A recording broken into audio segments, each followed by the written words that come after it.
a comprehensive look at trends, fund profiles, and more in Exploring ETFs. Hi everyone, welcome to Exploring ETFs. I'm Neena Mishra, and today we are talking about IPO ETFs. IPO ETFs I have discussed a few months back too, but we are discussing again this week because the biggest story in the market last week was the public debut of two highly anticipated IPOs, Airbnb and DoorDash. And in fact, 3 of the 10 biggest tech IPOs have happened in 2020, and these two in the last week itself. Snowflake's IPO, which was the 5th largest that had happened in September.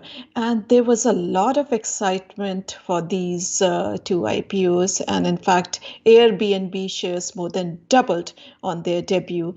And that gave the company a market capitalization more than the combined market capitalization of Marriott, Hilton, and Hyatt.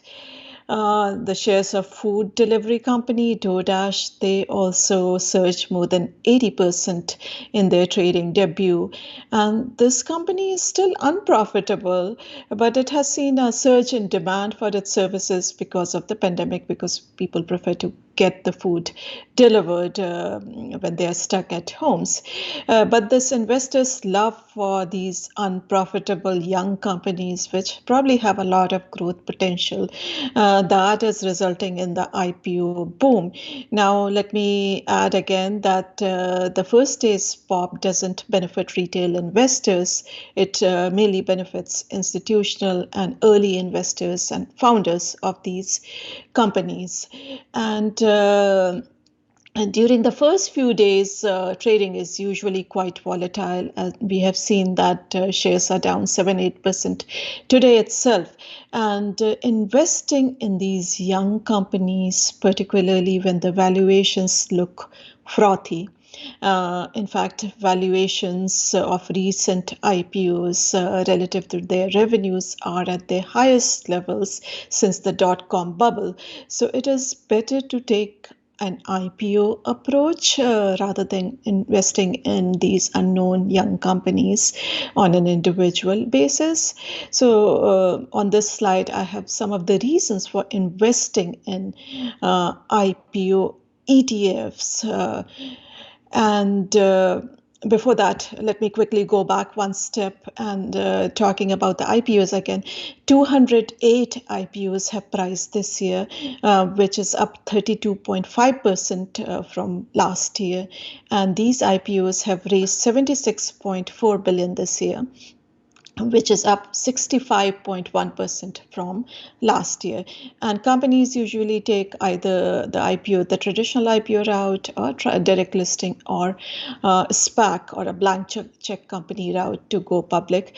We are not talking about SPACs this year because that is a completely different subject. And there is one SPAC ETF which is very new and it hasn't done too well since its debut. So we will talk about that one a little later.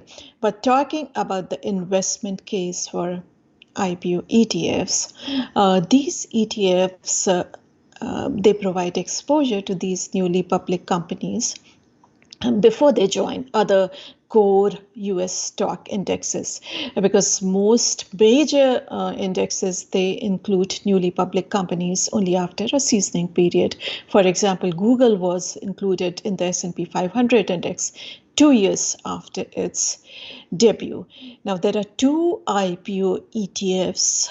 The first one is IPO and second one is FPX, which focus on US listed IPOs exclusively. So let's take a look at those two IPOs by going to code pages on Zacks.com.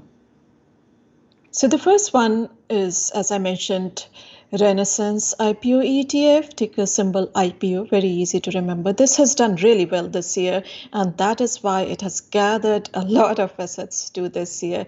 This holds recent US IPOs. It now has $644 million in assets, most of which have come this year itself. This has an expense ratio of 60 basis points. And again, to learn more about this ETF, we can go to the quote page on Zacks.com.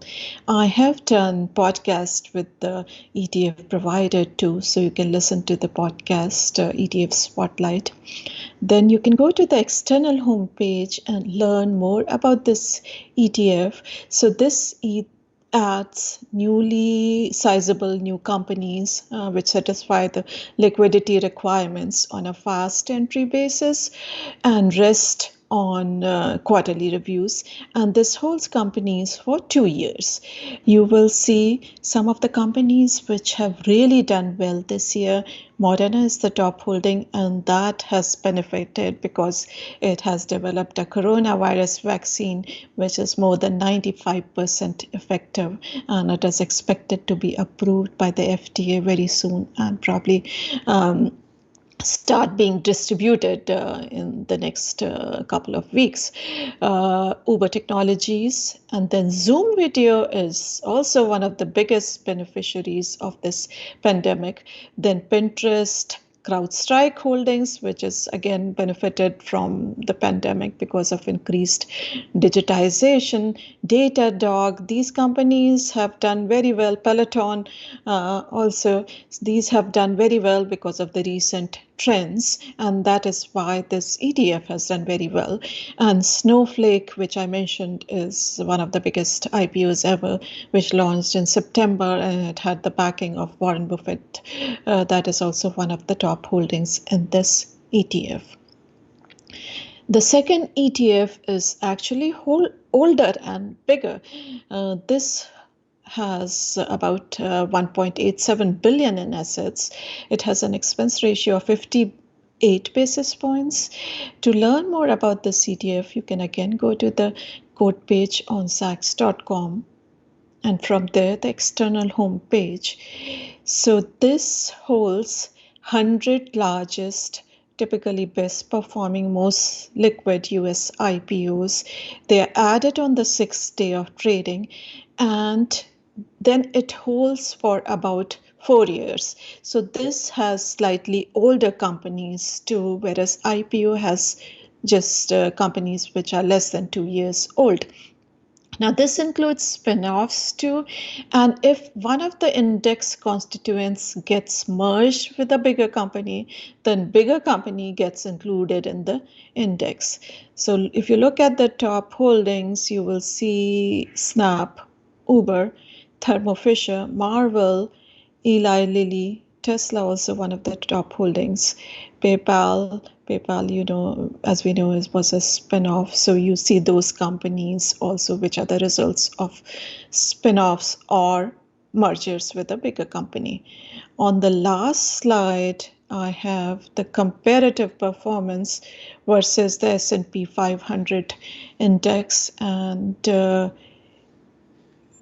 as I mentioned, IPO has done very well. It is up more than 100% this year.